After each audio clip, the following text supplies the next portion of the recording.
తెలుగు రాజ్యం ప్రేక్షకులు హృదయపూర్వక స్వాగతం సుస్వాగతం. నేను మీ చెల్లగట్ట శ్రీకాంత్ కుమార్.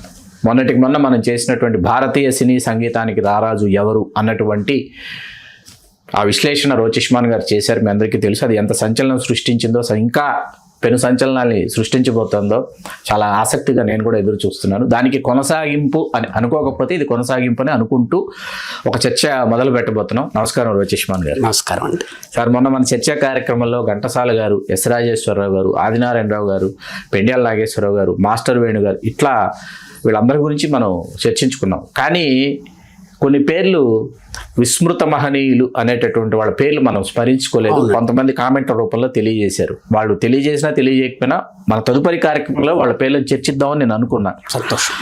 ఒక అశ్వత్థామ గారు, నేను అదే చెప్పబోతున్నాను. అశ్వత్థామ గాలిపెంచల నరసింహారావు గారు, తర్వాత సుసర్ల దక్షిణామూర్తి గారు, ఇట్లాంటి మహామహనీయుల గురించి మనం చర్చించుకోలేదు. అసలు అశ్వత్థామ గారి గురించి చాలా మంచి జరగాల్సినటువంటి చర్చ జరగలేదని వరకు అవునండి. నేను చెప్తాను. ఆయన చాలా గొప్ప సంగీత దర్శకులు, మామూలు వారు కాదు.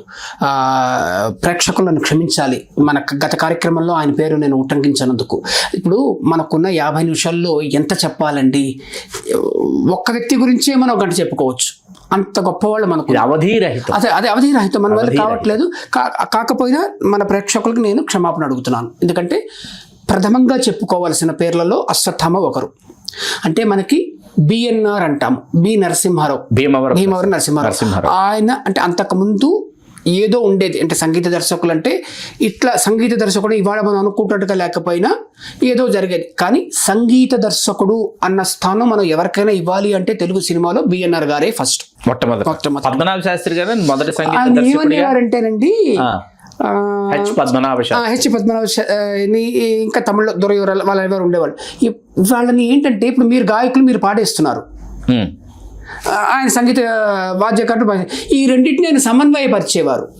అంటే ట్యూన్ ఇచ్చి వాటికి ఇలా వాద్యకూర్పు ఉంచి ఇది చేద్దామో అనే ధోరణిలో కాదు. అది మొదలైంది మనకి బిఎన్ఆర్తోనే. భీమవరపు నరసింహారావు గారు గొప్పవారు ఆయన. మనకి ఇవాటి వరకు ఎవరైనా ఆయన గుర్తించాలనుకుంటే అర్ధాంగి సినిమా పాటలను చెప్పుకోవచ్చు. నాగేశ్వర గారు సావిత్రి చేసింది. అలా అంటే ఒక ఎక్కడమ్మా చంద్రుడు చెప్తాను అక్కడ, అది మళ్ళీ నన్ను మర్చిపోకుండా తప్పకుండా గుర్తు చేస్తాను. అంటే బి నరసింహారావు గారు అంతకుముందు మంచి పాటలు చేశారు. అంటే సంగీత దర్శకుడు అన్న స్థానం ఎవరైనా ఉంది అంటే అంతకుముందు ఆ పేర్లు వేసుకున్నా లేకపోతే ఏదో కోఆర్డినేటర్ లాగా ఉండేవాళ్ళు. వాళ్ళు కరెక్ట్గా చెప్పాలంటే సమన్వయకర్తలాగా ఉండేవాళ్ళు. కానీ సంగీత దర్శకుడు అన్న స్థితి ఉంటుందా అనేది మనం గట్టిగా చెప్పలేము. సంగీత దర్శకుడు ఎవరంటే ఈయన బిఎన్ఆర్ నరసింహారావు గారు. అటు తర్వాత నాగయ్య గారు వచ్చారు మనకి. అయ్యో, భలే పాటలు చేశారు. త్యాగయ్య అసలు ఇవాళకి మర్చిపోలేదు. 1 కాదు 2 కాదు, మొత్తం కేరళ ఆ త్యాగయ్య ఆయన పాటలకి కేరళ మహారాజే సాష్టాంగపడి గడ్డపడ్డారు జరిగి గజారోహణాన్ని చేయించేశారు. అలాంటి మనకి సంగీత దర్శకులు ఉన్నారు. నాగయ్య గారు, గాలిపెంచల వారు, అంటే ఇవన్నీ ఎస్ రాజేశ్వరరావు గారికి పూర్వం అంటే 40కి ముందుకు వెళ్తే. మనం అనుకుంటున్న అశ్వత్థామ గారు 50లో వచ్చారు. ఆయన మొదటి సినిమా తమిళ సినిమా. ఇప్పుడు మనం ఎంఎస్ సుబ్బలక్ష్మి గారి మీరా అని ఒక సినిమా వచ్చింది, చాలా ప్రముఖమైన సినిమా. దానికి పేరు ఎస్వి వెంకట్రామన్ సంగీత దర్శకుడు అని ఉంటుంది పేరు. అందులో ఒక చాలా ప్రముఖమైన పాట ఉంది, కాచి నిలే వరుం గీతం అని. అది ఇమిటేషన్ సాంగ్, హిందీ పాటను కాపీ చేశారు. కాపీ అనేది అప్పటి నుంచే ఉంది మనకి. ఆ సినిమాకి సహాయకుడిగా పనిచేసిన వారు అశ్వత్థామ గారు. కొన్ని పాటలు అశ్వత్థామ గారే చేశారనేది మనకి తెలుస్తున్న విషయము. ఇదేమి రహస్యము ఏమీ కాదు. ఆయన మొదటి సినిమా తమిళ అయితే, తెలుగులో చేసిన మొదటి సినిమా బీదల పాటలు, నాగయ్య గారి బీదల పాటలు. ఎందుకంటే నాగయ్య గారి బీదల పాటలు ఉంది, నాగేశ్వర గారి బీదల పాటలు ఉంది, నాగయ్య గారి బీదల పాటలు 50లో వచ్చింది ఆ సినిమా. అది సరిగ్గా గుర్తు రావట్లేదంటే 50లో వచ్చిన సినిమా బీదల పాటలు ఈయన మొదటి సినిమా.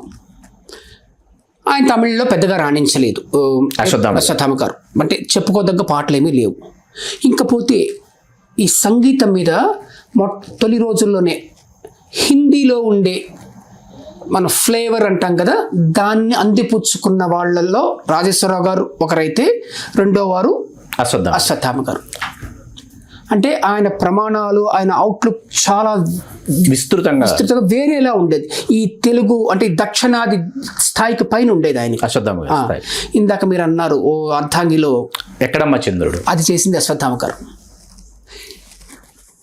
అప్పుడు ఆలోచించుకోండి అశ్వత్థామ గారు ఎంత గొప్పవారు అని. ఈ మాట బాలసుబ్రహ్మణ్యం గారు కూడా మనకి స్వరాభిషేకంలో చెప్పారు, అందరికీ తెలిసిందే అది. ఇంకా కార్తవరాయన్ కథ అని ఒక సినిమా వచ్చింది రామారావు గారు. అందులో అద్భుతమైన పాటలు ఉంటాయి.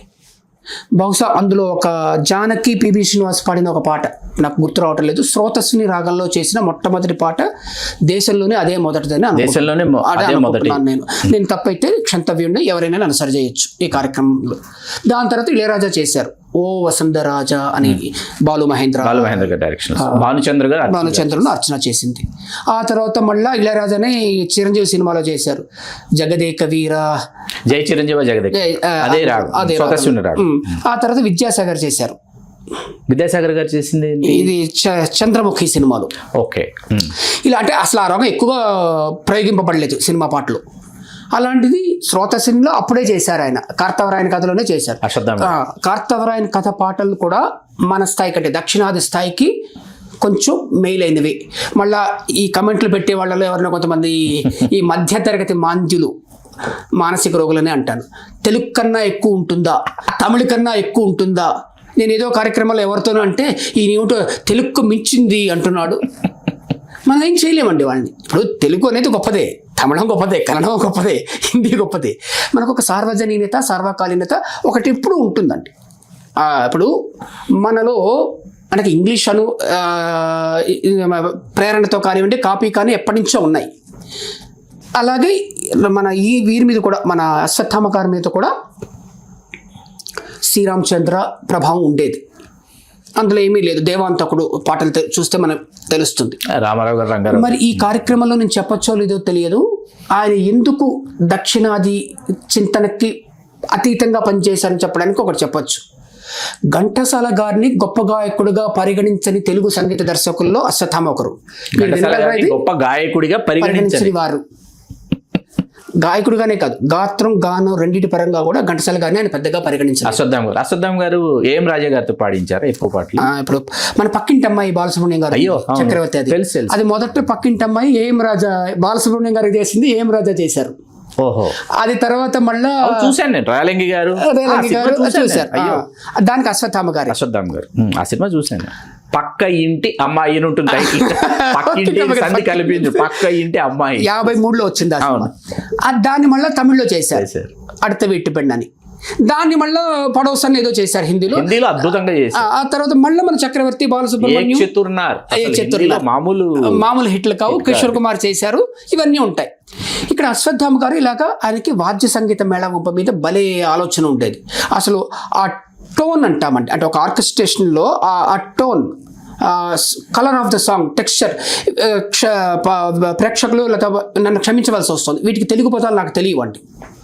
అది నా అజ్ఞానంగానే భావిస్తూనే ఇంగ్లీష్ పదాలే వాడతాం. ఎందుకంటే మన కార్బన్ తెలుగులో బొగ్గు పులుసు వాయువు అవన్నీ వద్దు మనకి. Tone of the song English లో ఉంటే, ఆ టెక్స్చర్ ఆఫ్ ద సాంగ్ మన అశ్వత్థామ గారు ఇచ్చింది మనకి కొంచెం మించినది. ఇప్పుడు మీరు ఆ మాట ఆలోచించుకోండి, ఘంటసాల గారే గాయకుడు అన్న స్థితిలో కూడా ఆయన తెలుగు గానం అనేది ఘంటసాల గారు కాదు అంటున్నప్పుడు, ఘంటసాల గారు పాడవలసి వస్తే నాకు సినిమాలు వద్దు అనుకుని వదులుకున్నారు కూడా ఉన్నారు అశ్వత్థామ గారు. అంటే ఆయన టోటల్గా హిందీ ఫ్లేవర్ అండి, పూర్తిగా హిందీ ఫ్లేవర్. దానికి తగిన వ్యక్తి పిబి శ్రీనివాస్, అది ఆయనకి తెలుసు. ప్రతివాద భయంకర శ్రీనివాస్. అందుకనే ఎక్కువ పాటలు రామారావు కూడా పిబి శ్రీనివాస్ గారితో పాటించారు. కార్తవరాయన కథలో, దేవాంతకుడులో అది సాహసం. ఘంటసాల గారు వెలుగుతున్నప్పుడు ఘంటసాల గారికి రామారావు గారిని విడదీయలేవండి. అలాంటి పరిస్థితిలో లేదు అని పెట్టి ఆయన చేత పాడించి, ఇంకా చాలా ఉన్నాయి, అది మనం ఇక్కడ సభాముఖంగా చెప్పడం బాగుండదు. అది ఏం రాజా గారు, ఇప్పుడు పిబి శ్రీనివాస్ గారి కంటే ముందు ఏం రాజా గారిని తీసుకుంటే ఇవాళకి ఎస్ రాజేశ్వరరావు గారు, భానుమతి గారు సంగీతం చేసిన విప్రనారాయణలో, అసలు విప్రనారాయణ సినిమాలో ఏం రాజా గారి కంఠం తప్ప ఇంకొకటి ఊహించుకోలేము మనం ఇవాళ వింటుంటే. ఇక్కడ ఏమిటంటేనండి, అసలు అంటే కొంచెం ఈ పాలించుర రంగా అలాంటి పాటలు. ఇక్కడ చాలా గొప్ప విషయం ఏం రాజా గారి విషయం ఏంటంటే, ఆయన కూడా ఇలాగ అశ్వత్థామ గారు లాగా ఈ దక్షిణ చింతనలో అసలు రాలేదు, ఈ లోపలే లేరు ఆయన. ఏం రాజా గారు కూడా మీరు ఆలోచిస్తే ఆయన చిత్తూరు వాసి, చెన్నైలో చదువుకున్నారు. అప్పుడు చెన్నైలో అంటే త్యాగరాజ భాగవతర్, టి.ఎం. సౌందరరాజన్ వాళ్ళ ప్రభావం ఉండాలి. లేదు. ఘంటసాల ప్రభావం ఉండాలి. లేదు. ఏం రాజా ఫస్ట్ హిట్ సంసారం అని తమిళలో, మన తెలుగులో ఘంటసాల పాడింది, తమిళ్లో ఆయన పాడారు. ఎక్కడ ఘంటసాల పోకడ ఉండదు. అక్కడ ఎగ్జిస్టింగ్ లో, అక్కడ ఉనికిలో ఉన్న తమిళ గాన ధోరణి ఆయనలో ఉండదు. ఆయన నేరుగా హిందీకి వెళ్ళిపోయారు. ఆయన హాయిగా సంసారం హాయిగా పాడుకోవడం, ముఖేష్ లాగాను ఆ స్థితిని అనుభవిస్తూ. ఇక్కడ ఏం రాజు గొప్పతనం అది. అంటే మీరు ఏ ప్రాంతానికి మీరు చెందుతారో ఆ ప్రాంత ప్రభావానికి అతీతంగా మీరు ఉండడం అనేది ఒక గొప్ప కళాకారుడి గొప్ప లక్షణం. అది మీరు గొప్ప కళాకారుడు ఎలా అవుతారంటే అందువల్లే అవుతారు. ఇప్పుడు బాలసుబ్రహ్మణ్యం గొప్ప గాయకుడు ఎలా అయ్యారు? ఘంటసాల ధోరణిలోంచి ఆయన బయటకు వచ్చేసారు కాబట్టి అయ్యారు. ఇప్పుడు ఘంటసాల గారిని అనుకరించిన రామకృష్ణ ఏమయ్యారు? కనుమరుగైపోయారు. ఉండదు.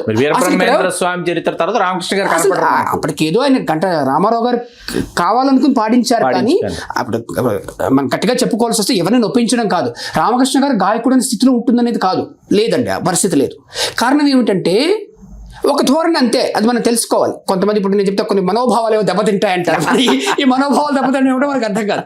మనకు కావాల్సిన అసలు భావాలు, మనోభావాలు కాదు, అసలు భావాలు కావాలి మనకి. అట్లాగా అంటే అశ్వత్థామ గారు చాలా గొప్పవారండి. అందులో ఒక పాట ఉంటుంది, ఆర్యమాల ఆర్యమాల అని ఒక పాట, ఒకసారి అని ఒక పాట ఉంటుంది. ఒకసారి రామారావు మారువేషంలో వచ్చి కార్తవరాయంలో పాడుతుంది. అయ్యో బాబాయ్, అలాంటి కాంపోజిషన్ చేయలేం మనం. చాలా గొప్పవారు. అంటే అశ్వత్థామ గారి గురించి ఈ మధ్య సోషల్ మీడియాలో రాసి కూడా అది ఎంతో కీర్తి వచ్చింది నాకు. అంటే ఎక్కడితో ఎవరి దగ్గరకు వెళ్ళి ప్రముఖ జర్నలిస్టులు కూడా నాకు ఫోన్ చేశారు, అశ్వత్థామ గురించి ఇలా రాయటం ఏంటి మీరు అని. అనూహ్యంగా 10,000 హిట్స్ వచ్చాయి. వీణగాయత్రి గారు అశ్వత్థామ గారు కూతురు. అట్లాగా అశ్వత్థామ గారు చాలా గొప్పవారు. మనం అంటే మళ్ళీ చెప్పుకోవాల్సి వస్తుంది. అట్లాగే అంటే ఇప్పుడు ముఖ్య సరస్వతి అంటారు. అంతే, ఇప్పుడు ఏం రాజా గారు గొప్పతనం అది. అసలు ఆయన వెస్టర్న్ ఫ్లేవర్ అందుకున్న తొలి దక్షిణాత్యుడు కూడా ఏం రాజా అయి ఉండొచ్చు. ఆయన శ్రీధర్ సినిమాలకు చేసిన కొన్ని పాటలు చాలా ఆశ్చర్యం కల్పిస్తాయి డైరెక్టర్ శ్రీధర్కి.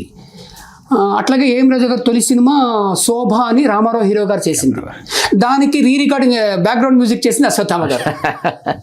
అంటే వీళ్ళు ఒక మానసిక స్థితిలో ఉన్నారు ఇప్పుడు. అశ్వత్థామ గారు, ఏం రాజా గారు ఇక్కడి నుంచి బయటికి వెళ్ళిపోయారు. ఇది కాదు మనకి, అంటే ఇది చాలా గొప్ప విషయం. అంటే మీరు ఒక ప్రాంతానికి చెందినవారు, ఆ ప్రాంతం ఇక్కడ నుంచి ఈ పరిధికి దాటి ఆలోచించగలగడం అనేది ఒక కళాకారుడి గొప్ప లక్షణం.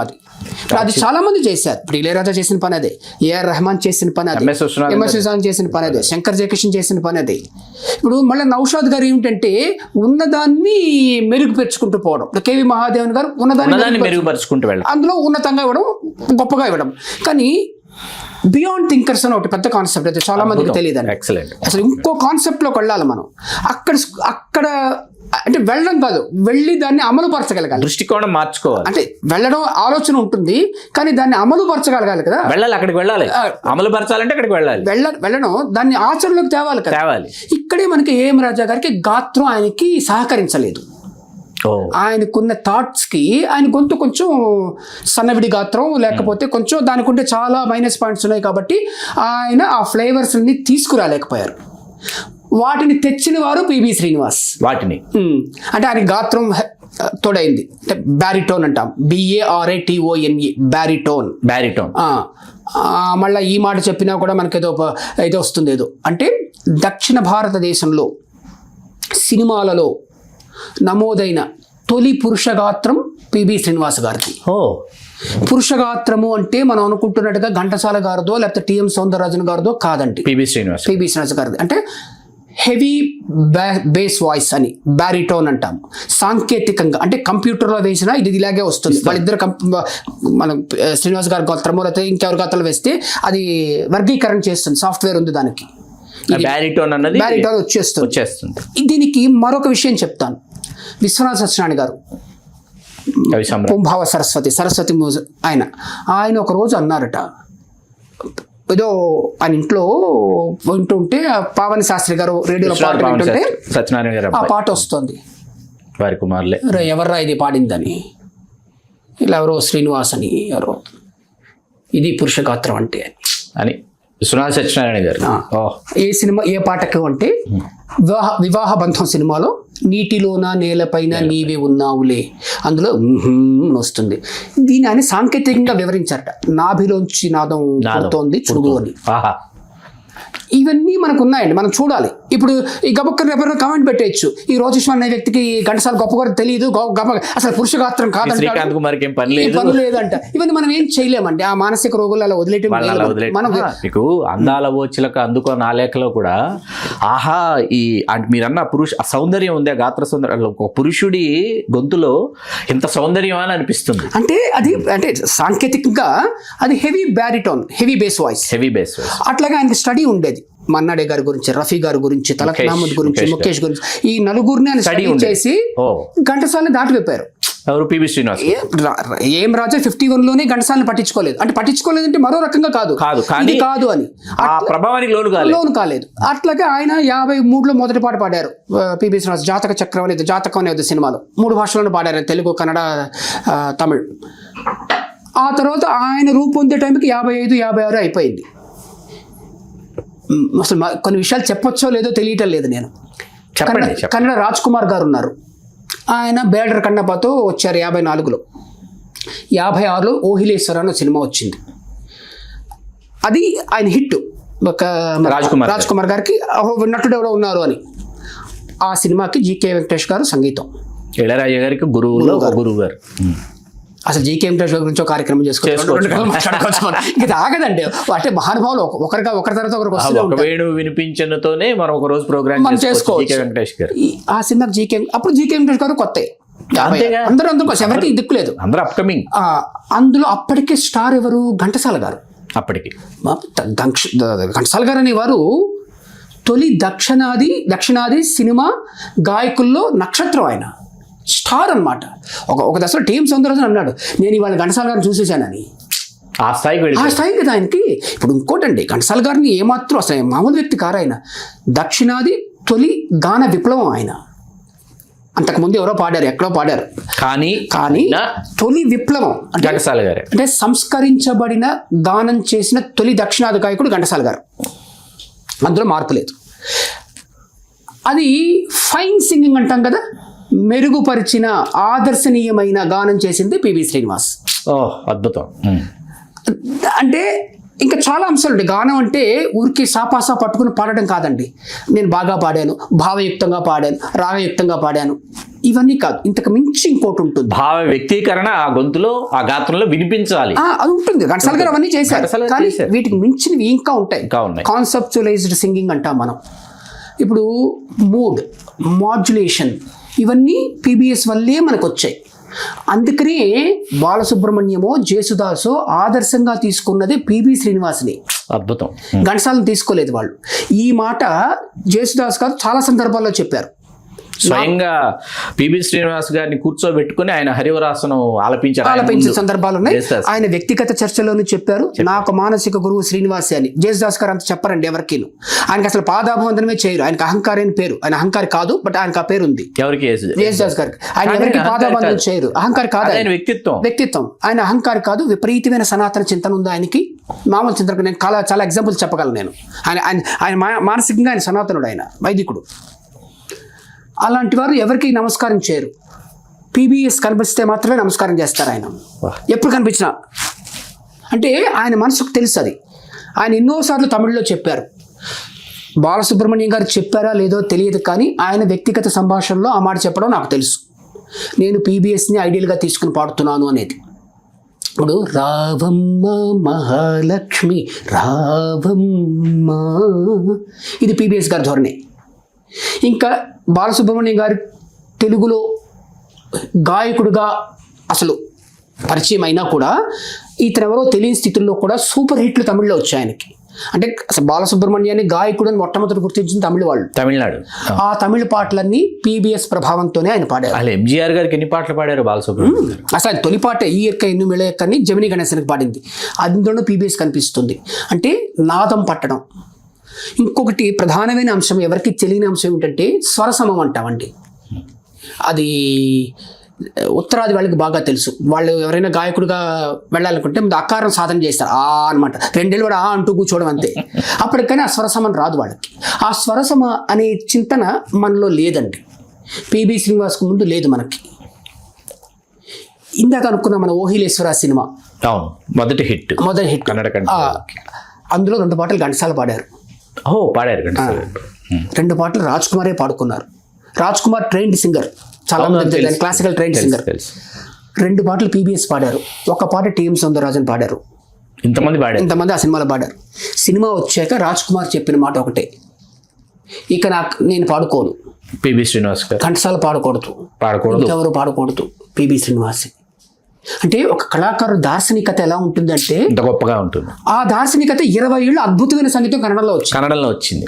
కన్నడలో ఇవాళకి ఇలా వెనక్కి తిరిగి చూసుకుంటే పిబి శ్రీనివాస్ గారు కనిపిస్తారు. అంటే కన్నడ జనజీవనంలో, అంటే వాళ్ళ సంస్కృతిలో పీబీఎస్ ఒక భాగం అయిపోయారు. తెలుగువాడు.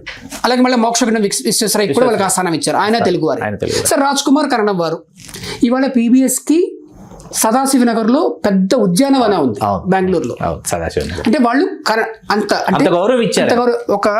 ఈయన ఒక కార్యక్రమానికి వెళ్తుంటే అప్పటికే వేదిక మీద ఉన్న ఉప ముఖ్యమంత్రి ఈయన చూసి నడుచుకుంటూ వచ్చి తీసుకెళ్ళాడు ఆయన్ని. ఎంతకంటే గౌరవం. అంటే ఇక్కడ అక్కడ దార్శనికత అనేది, అప్పటికి రాజ్ కుమార్ పెద్ద యాక్టర్ కాదు, కానీ వాళ్ళు ఎందుకు గొప్ప కళాకారులు అయ్యారో ఇలాంటివన్నీ మనకు తెలుస్తాయి. ఆ లోతు పసిగట్టారు. ఇది ఉంది, ఇదేదో ఉంది ఇక్కడ, నాకు ఇదే కరెక్ట్, అంటే ఇదే ఈయన వాయిస్ నాకు కరెక్ట్ అనేది. అట్లాగా అంటే మనం ఎంత గొప్ప వాళ్ళమో లేదా ఎవరు ఎంత గొప్ప కళారో మనకు కాలం నిరూపిస్తూ ఉంటుందండి. అంటే పిబి శ్రీనివాస్ అనే గీత గీసి ఒకవైపున జేసుదాస్, ఒకవైపున బాలసుబ్రహ్మణ్యం, అంటే మళ్ళీ బాలసుబ్రహ్మణ్యం కిందకి ఇస్తే మళ్ళీ ఈ కింద మన తెలుగు వాళ్ళు, అటువైపు వెళ్ళిపోతే మధు బాలకృష్ణన్, అక్కడి నుంచి శ్రీకుమరన్ అని వాళ్ళందరూ వస్తారు. ఇవాళ మొత్తం దక్షిణాది గానానికి మొత్తం ఆది ఎక్కడి నుంచి వస్తే అది పిబి శ్రీనివాస్ నుంచి వచ్చిందండి. అక్కడి నుంచి జరిగింది. మరి అంతకుముందు గొప్ప వాళ్ళు లేరా? ఖచ్చితంగా ఉంటారు. గొప్పతనం అనేది ఒక్క వ్యక్తిగతం కాదు, ఒక పరిణామాన్ని మనం బేరీజు వేస్తున్నప్పుడు ఇది ఆదర్శనీయమైన గానము అనేది మనకి పిబి శ్రీనివాస్ గారితో ఆరంభమైంది.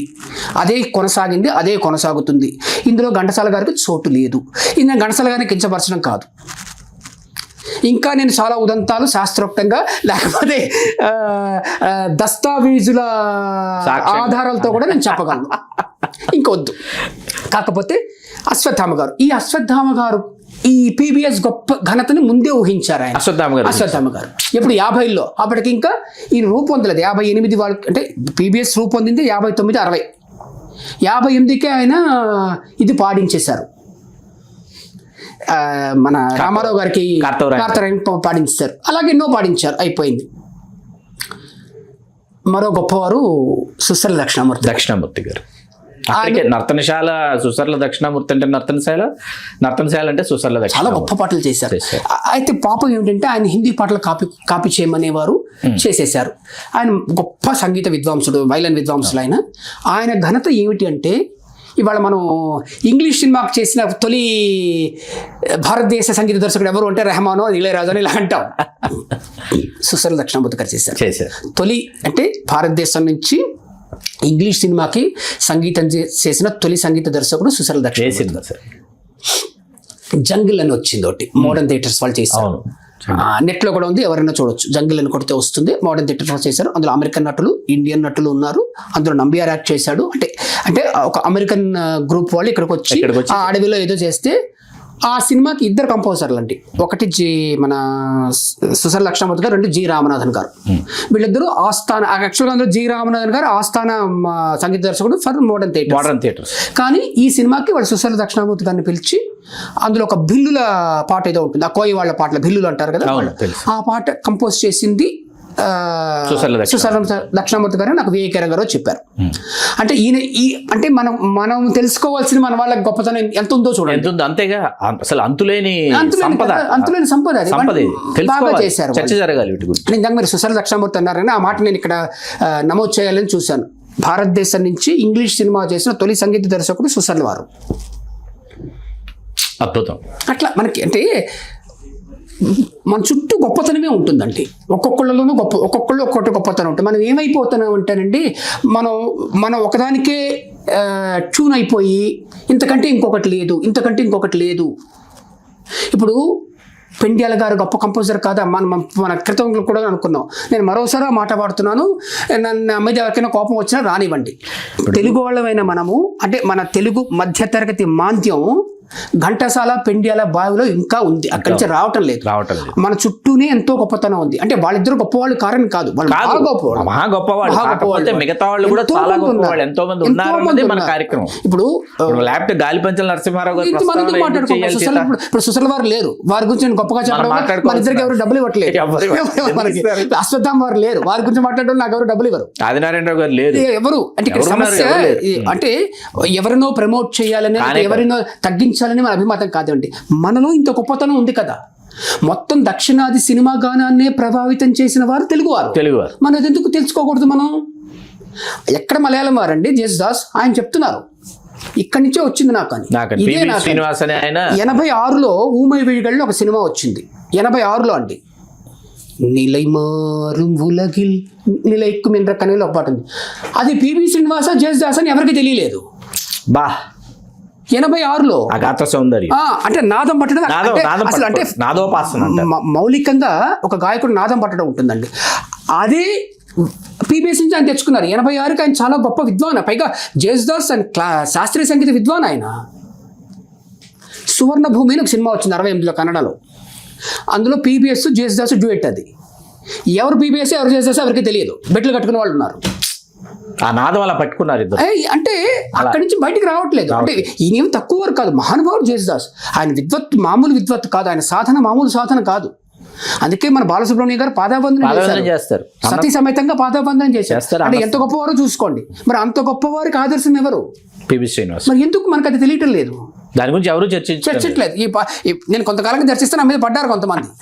ఇప్పుడు నాకు ఇంకో భయం ఏదో వస్తుంది.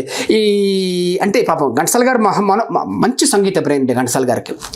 ఆయన అభిమానుల వల్ల ఆయనకైనా చెడుపు జరుగుతుందేమో అని భయం నాకు. ఎందుకంటే ఘంటసాల అభిమానులు మానసిక రోగులేమో అని భయం వేస్తుంది నాకు. ఇద్దరు ముగ్గురు చూశాను ఈ మధ్య నేను. ఇప్పుడు ఘంటసాల గారిలో ఇంచు తప్పు లేదండి, ఆయన సంగీతం ఏదో ఆయనకు తెలుసు.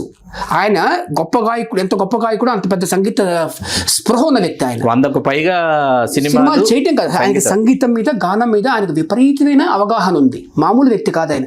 ఎందుకంటే ఆయన గాత్రం మెటాలిక్ టింబర్ అండి. టింబర్ అంటే మళ్ళీ కలప అంటారు, అదో ప్రాబ్లం వస్తుంది నాకు. TIMBER కలప చెక్క. TIMBRE అంటే గాత్ర లక్షణం. నేను ఒక పత్రిక రాస్తే అక్కడ కాదు, ఏం చెప్పారు, ఈ వ్యాసం వేసేయండి అన్నారు. నేను పత్రిక పేరు చెప్పాలండి, చాలా ప్రముఖమైన పత్రిక అది. ఆ సబ్ ఎడిటర్ ఉంటాడు కదా, సార్ ఇతనికి చదువు లేదండి, కల్పన రాస్తాడు గాత్రంలో, నేను మార్చేశానంటే అంటే అతను చావకి మంది కొడతాడని చెప్పి ఇలా జరిగిందండి నాకు. ఇదే లతా మంగేష్కర్ టింబర్ ఏదో రాస్తే అతను గాయకుడి గురించి చెప్తూ కలపంటాడేంటి అని. కాదు సార్, మన కామెంట్స్ లో మొదట భారతీయ సినీ సంగీతానికి రారాజు కామెంట్ బాక్స్ చూస్తే అందులో పాపం ఘంటసాల గారి అభిమాని మన ఇద్దరిని ఉద్దేశించి, ఏమంటే మీకు రహస్యం సినిమాలో పాటలు మీకు గుర్తు రాలేదా అని పెట్టాడు పాపం కామెంట్. అంటే కామెంట్ పెట్టారు కదా, మీ గురించి మాట్లాడుకుంటున్నాం. దాంట్లో నాకు చాలా నేను ఎంజాయ్ చేసింది ఆ కామెంట్. ఎందుకు ఎంజాయ్ చేశానంటే, మా తల్లిగారు మా చిన్నతనంలో ఏ శుభకార్యానికి వెళ్ళినా ఆవిడ చేత పాట పాడించేవారు, శ్రీలలిత శివజ్యోతి పాడించేవారు. నాకు చాలా కాలం, చాలా చిన్నపిల్లాడిని కదా, చాలా కాలం సినిమా పాట అని తెలియదు నాకు. ఏదో భక్తి గీతం పాడేది మా అమ్మ అనుకుంటే, తర్వాత కొంతకాలానికి రహస్యం సినిమాలోని పాట అని తెలిసి రహస్యంలో సినిమా పాటలన్నీ వినటం, రహస్యం సినిమా చూడటం అంతా జరిగింది. అట్రఫ్లాప్ సినిమాది వేరే విషయం పక్కన పెడితే, ఇవాళ ఏ తెలుగుళ్ళకి వెళ్ళినా, ఏ పుణ్యకారాలకు వెళ్ళినా, ఏ గుళ్ళో గోపురానికి వెళ్ళినా మన ఘంటసాల గారు స్వరపరిచిన లవకుశలోని పాటలు వినిపిస్తూ ఉంటాయి తప్ప రహస్యంలోని పాటలు వినిపించవు మనకి ఎక్కడ. అయితే రహస్యం గొప్ప సంగీతం, అంటే సంగీతం చాలా గొప్ప, సంగీత పరంగా చాలా గొప్ప సినిమా. కాకపోతే పాపం అభిమానులు పాపం వాళ్ళ ఆవేదన.